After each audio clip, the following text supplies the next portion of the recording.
Today we are going to start our module 2, that is first topic is improper integrals. So what do I mean by an improper integral? You have heard about this integral, definite integral, that is definite integral of the type integral from a to b f of x dx. Then in order to integrate a function before this third semester, we required that the interval of integration may be a finite interval and a bounded function f. In many applications, these conditions do not hold. So in this section, we will extend the concept of definite integral to these cases. That is interval of integration infinite. And second one is f is unbounded. Okay, that is integral is infinite. This is the first type. Interval of integration is infinite. Interval from integrate from a to infinity. This graph is not reached at x. This is goes to infinity. So interval of integration from a to infinity, that is infinite. Second case is f is unbounded. Here, look at here, a to c and c to b. At c this is not defined. This c is here, it is defined. And at c minus this is goes to infinity. Okay, so that means f is unbounded. Okay, so in this type of two cases, we are going to explain what is the integral. How can you define this? That is we called as improper integral. From the word itself, we can see that it is not proper. Okay, so integrals that have infinite intervals of integration or unbounded integrals are called improper integrals. Integrals that have infinite interval of integration or f is unbounded integrals that are called improper integrals. So infinite intervals of integration, infinite intervals of integral. That is the first type, infinite intervals of integration. So suppose that we want to find the area A of the unbounded region under the graph of x equal to 1 by x square on the interval 1 to infinity. We have this interval is infinite. Okay. So a new approach to solving this problem is required. Okay. Observe that b is greater than 1. Then a can be approximated by the area a of b of the region. Okay. 1 to b. Find 1 to b. The approach is like this. A of b integral from 1 to b f of x dx. Integral from 1 to b 1 by x square dx. That's equal to minus 1 by x from 1 to b, that is minus 1 by b plus 1. This is the area of integration under 1 to 2. 1 to 2. This is the area under 1 to 3. This is the area under 1 to. Letting b tends to infinity. This b is 2 here, b 4 here, and b what is? Here b is 3, here b is 4. So letting b tends to infinity, we obtain this limit b tends to infinity, a of b equal to limit b tends to infinity minus 1 by b plus 1, which is equal to minus 1 by b. That is minus 1 by infinity. That is 0 plus 1, which is equal to 1.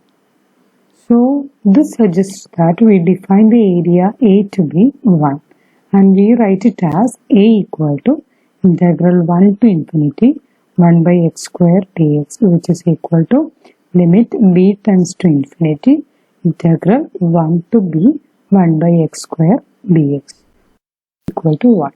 So in order to find this value of this improper integral, first to convert this integral into a proper integral, that is definite integral. Okay. After that, let it limit. Here it is b, that b tends to infinity. What will be the limit? That is, we have to find out. Okay, this is the definition.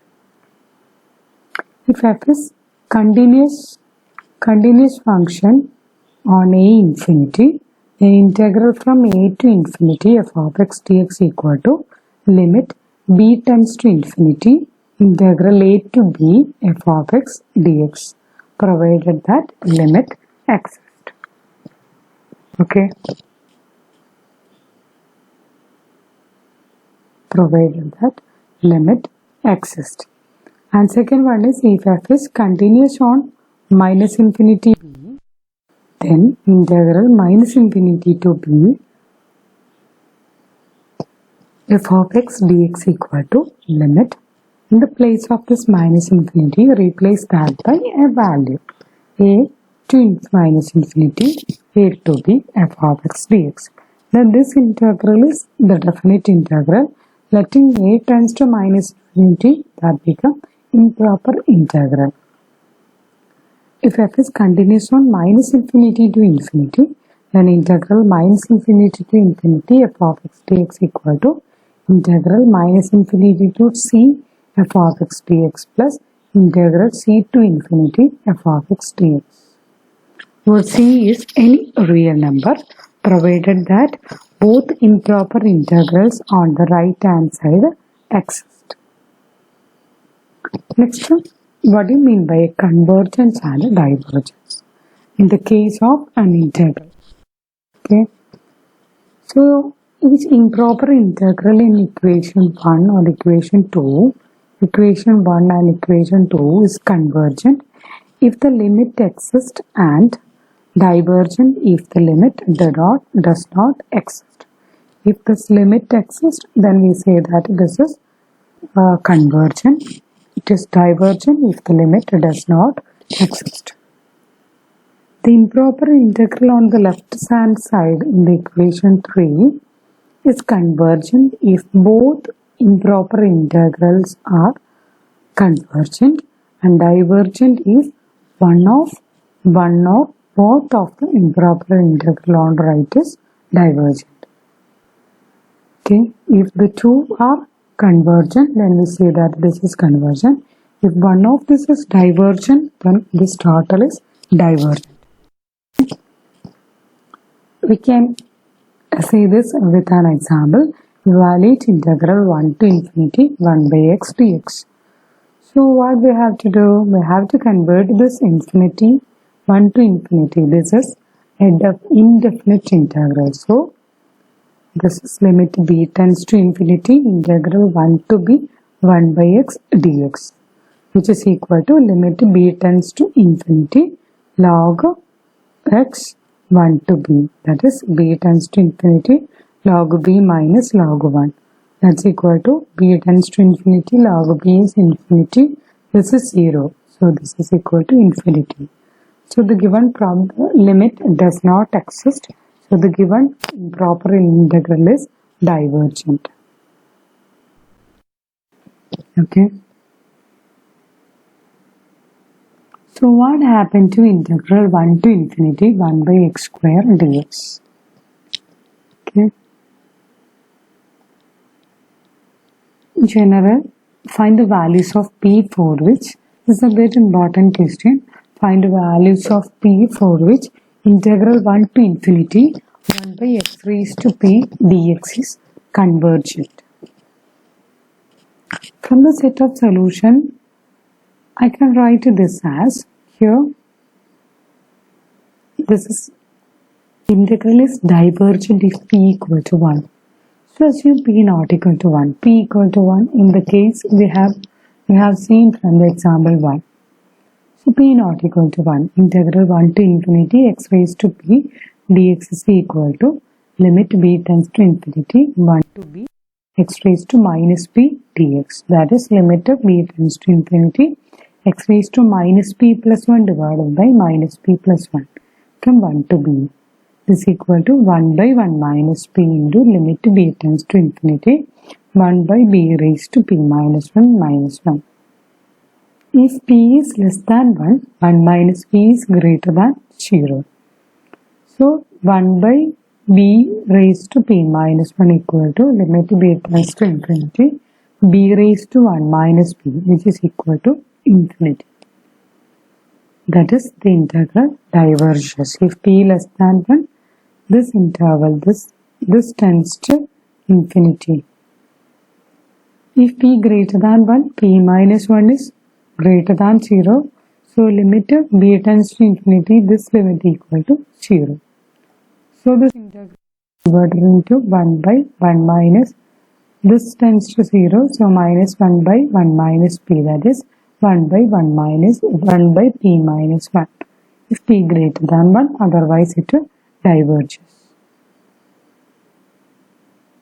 Okay, so evaluate this too.